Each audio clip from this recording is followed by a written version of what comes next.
ಸದಸ್ಯರು ಅಲ್ಲದೆ ಪ್ರಾಮುಖ್ಯವಾಗಿ ದೇವಸ್ಥಾನ ಪ್ರಧಾನ ಅರ್ಚಕರು ತಂತ್ರಿಗಳು ಇವರ ನೇತೃತ್ವದಲ್ಲಿ ಬ್ರಹ್ಮಕಲಶೋತ್ಸವ ಸಮಿತಿ ಆಗಿದೆ. ಸಮಿತಿಯಾಗಿ ಎಲ್ಲ ರೀತಿಯ ಜವಾಬ್ದಾರಿಗಳನ್ನು ಆಯಾ ಕಟ್ಟಿನಲ್ಲಿ ಆ ಸಮಿತಿಯ ಸದಸ್ಯರಿಗೆ ನಾವು ನೀಡಿದ್ದರಿಂದ ಇಂದಿನ ದಿನ ನಮಗೆ ಬ್ರಹ್ಮಕಲಶೋತ್ಸವ ಮಾಡಲಿಕ್ಕೆ ಇನ್ನು ಕೇವಲ ಕೆಲವೇ ದಿನಗಳು ಬಾಕಿ ಇರುವುದು. 3-4 ದಿನದಲ್ಲಿ ನಮ್ಮ ಬ್ರಹ್ಮಕಲಶೋತ್ಸವದ ಚಾಲನೆ ಪ್ರಾರಂಭ ಆಗ್ತದೆ. ಪ್ರಾಮುಖ್ಯವಾಗಿ ನಾವೀಗಾಗಲೇ 2013ರಲ್ಲಿ ಪುನರ್ ಪ್ರತಿಷ್ಠೆ ಬ್ರಹ್ಮಕಲಶೋತ್ಸವ ಆಗಿದ್ದರೂ ಕೂಡ ನಮ್ಮ ದೇವರ ತಂತ್ರಿಯವರು ಬ್ರಹ್ಮಕಲಶೋತ್ಸವವನ್ನು 12 ವರ್ಷಗಳಲ್ಲಿ ಮಾಡಬೇಕು ಎಂಬತಕ್ಕಂಥ ಅವರ ಮಾತಿನಂತೆ ಈ ನಮ್ಮ ವ್ಯವಸ್ಥಾಪನಾ ಸಮಿತಿ ಬ್ರಹ್ಮಕಲಶೋತ್ಸವಕ್ಕೆ ಕಾರ್ಯೋನ್ಮುಖವಾಗಿದೆ. ಇದು ನಮ್ಮ ಯೋಗ. ನಮ್ಮ ವ್ಯವಸ್ಥಾಪನಾ ಸಮಿತಿಯ 30 ಜನ ಸದಸ್ಯರು ಯಾರಿದ್ದೇವೆ ಅಲ್ಲದೆ ನಮ್ಮ ಸಂಚಾಲಕರು ನಮ್ದೆಲ್ಲ ಒಂದು ಮಹಾಲಿಂಗೇಶ್ವರ ದೇವರ ನಮಗೆ ಕೊಟ್ಟಂಥ ಒಂದು ವರದಾನ. ಈ ವರದಾನದಿಂದ ನಾವೀಗ ಸಮಿತಿಯೊಂದಿಗೆ ಹೋಗ್ತಾ ಇದ್ದೇವೆ. ಈಗಾಗಲೇ ಬ್ರಹ್ಮಕಲಶೋತ್ಸವದ ಪ್ರಯುಕ್ತ ಬ್ರಹ್ಮಕಲಶೋತ್ಸವದ ಕಚೇರಿ ಉದ್ಘಾಟನೆ ಆಗಿದೆ. ಅದಲ್ಲದೆ ಬ್ರಹ್ಮಕಲಶೋತ್ಸವದ ಲೋಗೋ ಉದ್ಘಾಟನೆ ಆಗಿದೆ. ಬ್ರಹ್ಮಕಲಶೋತ್ಸವದ ಆಮಂತ್ರಣ ಪತ್ರಿಕೆ ಉದ್ಘಾಟನೆ ಆಗಿದೆ. ಚಪ್ಪರ ಮುಹೂರ್ತ ಆಗಿದೆ. ಅಲ್ಲದೆ ಕಾಣಿಕೆ ಡಬ್ಬಿ. ಈ ಕಾಣಿಕೆ ಡಬ್ಬಿಯ ವಿಶೇಷತೆ ಏನಂತ ಹೇಳಿದ್ರೆ, ನಮ್ಮ ದೇವಳದ ಅರ್ಚಕರು ಹೇಳಿದ ಹಾಗೆ ದೇವಸ್ಥಾನಕ್ಕೆ ನಮಗೆ ಒಂದು ಪಾರ್ಕಿಂಗಿನ ವ್ಯವಸ್ಥೆ ಇಲ್ಲ. ಕಳೆದ ಸಮಿತಿಯವರು ಇದರ ಬಗ್ಗೆ ಪ್ರಯತ್ನವನ್ನು ಮಾಡಿದರೂ ಕೂಡ ಅದನ್ನು ನಾವೀಗ ಮುಂದುವರಿಸಿಕೊಂಡು ಹೋಗ್ತಾ ಇದ್ದೇವೆ. ಪಾರ್ಕಿಂಗಿನ ಸಮಸ್ಯೆಯನ್ನು ನಿವಾರಣೆ ಮಾಡಬೇಕೆನ್ನತಕ್ಕಂಥ ನಮ್ಮದು ಒಂದೇ ಉದ್ದೇಶ. ಬಂದ ಭಕ್ತರು ರಸ್ತೆಯಲ್ಲಿ ಗಾಡಿ ನಿಲ್ಲಿಸಬಾರ್ದು, ಒಳಗೆ ಅವರಿಗೆ ಬರಬೇಕು. ಹಾಗಾಗಿ ನಾವು ದೇವಳದ ಎದುರು ಭಾಗದಲ್ಲಿರುವ 36 ಸೆಂಟ್ಸ್ ಜಾಗವನ್ನು ಈಗಾಗಲೇ ನಾವು 1,55,00,000 ನಾವು ಮಾತುಕತೆಯನ್ನು ಮಾಡಿ 50 ಲಕ್ಷವನ್ನು ನಾವು ಈಗಾಗಲೇ ಅವರಿಗೆ ಮುಂಗಡವಾಗಿ ನೀಡಿದ್ದೇವೆ.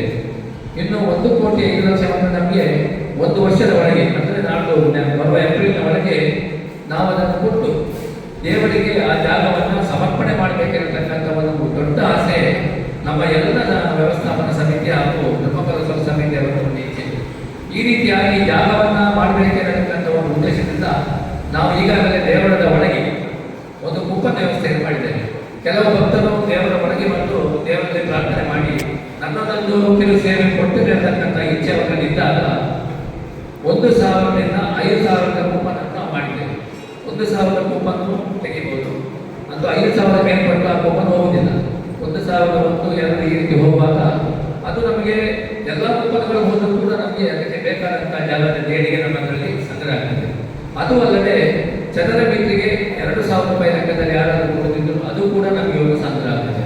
ಅದು ಅಲ್ಲದೆ 1 ಸೆಂಟ್ ಜಾಗವನ್ನು ನಮ್ಮ ಮೂಲಕ ನಾವು ಕೊಡ್ತೇವೆ ಅಂತ ಹೇಳಿದಾಗ 5,15,000 ರೂಪಾಯಿ ನಾವು ಕಟ್ಟಿದರೆ ಅದರಲ್ಲಿ ಕೂಡ ಜಾಗವನ್ನು ದೇವರಿಗೆ ಸಮರ್ಪಣೆ ಮಾಡಬಹುದು. ಅದು ಅಲ್ಲದೆ ದಿನ ಬರುವಂಥ ದೇವರ ಭಕ್ತರಿಗೆ ಈ ರೀತಿಯ ಕಾರ್ಯಕ್ರಮಗಳನ್ನು ಇಟ್ಟುಕೊಳ್ಳಿಕ್ಕೆ ಆಗುತ್ತಿಲ್ಲ ಎನ್ನುವಂಥ ಅವರ ಮನದಲ್ಲಿ ಬೇಸರ ಇದ್ದರೆ ಅವರ ಮನಸ್ಸಿನ ಬೇಸರವನ್ನು ನೀಗಿಸಲಿಕ್ಕೋಸ್ಕರ ನಾವು ಕಾಣಿಕೆ ಡಬ್ಬಿಯನ್ನು ಮಾಡಿದ್ದೇವೆ. ಈ ಕಾಣಿಕೆ ಡಬ್ಬಿಯ ವಿಶೇಷತೆ ಏನಂತ ಹೇಳಿದ್ರೆ, ಕಾಣಿಕೆ ಡಬ್ಬಿ ನಾವು ಅವರಿಗೆ ಕೊಡುವಾಗ ಫ್ರೀಯಾಗಿ ನಾವು ಕೊಡುವುದಿಲ್ಲ. ಆ ಕಾಣಿಕೆ ಡಬ್ಬಿಯ ಮಹತ್ವ ಬೇಕಂತ ಹೇಳಿ 100 ರೂಪಾಯಿಯನ್ನು ಪಡ್ಕೊಂಡು ಕಾಣಿಕೆ ಡಬ್ಬಿಯನ್ನು ನಮ್ಮ ಭಕ್ತರಿಗೆ ಕೊಡ್ತಾ ಇದ್ದೇವೆ. ಆ ಕಾಣಿಕೆ ಡಬ್ಬಿಯಲ್ಲಿ ಅವರು ಕಾಣಿಕೆಯನ್ನು ಹಾಕಿ 1 ವರ್ಷದ ಅವಧಿಯವರೆಗೆ ಅವರಿಗೆ ಬರುವ ಏಪ್ರಿಲ್ 1 ವರ್ಷದ ಅವಧಿಯೊಳಗೆ ಕಾಣಿಕೆ ಡಬ್ಬಿಯನ್ನು ಅವರು ತುಂಬಿಸಿ ದೇವರಿಗೆ ಸಮರ್ಪಣೆ ಮಾಡುವಂಥ ಒಂದು ಅವಕಾಶ. ನಾವು 5,000 ಕಾಣಿಕೆ ಡಬ್ಬಿಯನ್ನು ಭಕ್ತರಿಗೆ ಕೊಡಬೇಕಿರತಕ್ಕಂಥ ಇಚ್ಛೆ ನಮ್ಮದು. ಸಾಂಸ್ಕೃತಿಕ ಕಾರ್ಯಕ್ರಮಗಳು ಕೂಡ ನಡೀತಾ ಇದೆ. ಈ ಮಧ್ಯದಲ್ಲಿ ಪ್ರತಿದಿನ 5,000 ಭಕ್ತರಿಗೆ ಅನ್ನಪ್ರಸಾದ ಸೇವೆಯನ್ನು ಕೊಡುವಂಥ ಒಂದು ಯೋಜನೆ ಕೂಡ ನಾವು ಹಾಕಿಕೊಂಡಿದ್ದೇವೆ.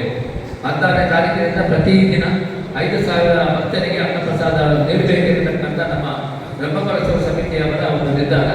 ಅದು ಅಲ್ಲದೆ 20ನೇ ತಾರೀಕಿನ ದಿವಸ ಆ ಬ್ರಹ್ಮಕಲಶೋತ್ಸವದ ಸಂದರ್ಭದಲ್ಲಿ ಸುಮಾರು 35,000 ಜನರು ಇಲ್ಲಿ ಸೇರುವಂಥ ನಿರೀಕ್ಷೆ ನಮ್ಮದು.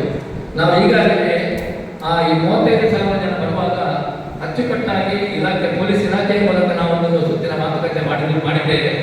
ಪಾರ್ಕಿಂಗಿನ ವ್ಯವಸ್ಥೆಯನ್ನು ನಾವು ಈಗಾಗಲೇ ನಮ್ಮ ಸರಸ್ವತಿ ಶಾಲೆಯ ಪಕ್ಕದಲ್ಲಿ, ಅದು ನಮ್ಮ ನಾಗವನದ ಹತ್ತಿರ ಹೋಗುವಂಥ ಆ ಸ್ಥಳ, ಅಲ್ಲಿ ಸುಮಾರು ವಾಹನಗಳಿಂದ ಅಲ್ಲಿ ಮಾಡಿದ್ದೇವೆ.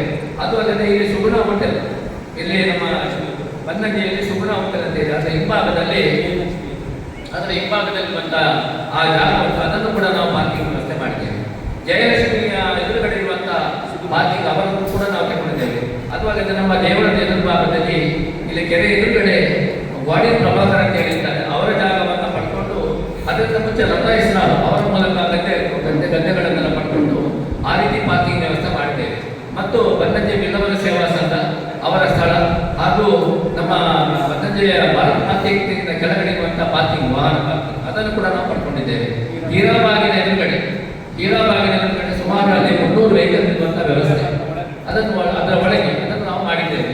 ಈ ರೀತಿ ಪಾರ್ಕಿಂಗ್ ಬರುವಂಥ ಭಕ್ತರಿಗೆ ಯಾವುದೇ ರೀತಿಯ ತೊಂದರೆ ಆಗಬಾರದಂತ ನಾವು ಪಾರ್ಕಿಂಗ್ ವ್ಯವಸ್ಥೆಯನ್ನು ಈಗಾಗಲೇ ನಾವು ಸಜ್ಜಾಗಿದ್ದೇವೆ. ಅದು ಅಲ್ಲದೆ ಆ ದೇವರ ಎದುರುಭಾಗದಲ್ಲಿ ಒಂದು ಮಾರ್ಕೆಟಿಂಗ್ ಬಂದ ಭಕ್ತರಿಗೆ ಎಲ್ಲ ಒಂದು ದಿನಬಳಕೆಯ ವಸ್ತುಗಳನ್ನು ತಗೊಳ್ಳುವಾಗಿ ಮಳಿಗೆಗಳನ್ನು ನಾವು ಈಗಾಗಲೇ ನಿರ್ಮಿಸಿದ್ದೇವೆ. ಆ ಮಳಿಗೆಯು 15ನೇ ತಾರೀಕು ದಿವಸ ನಮ್ಮ ಹೊರೆಕಾಣಿಕೆ ದಿವಸ ಅದು ಮಳಿಗೆ ಪ್ರಾರಂಭ ಆಗ್ತದೆ.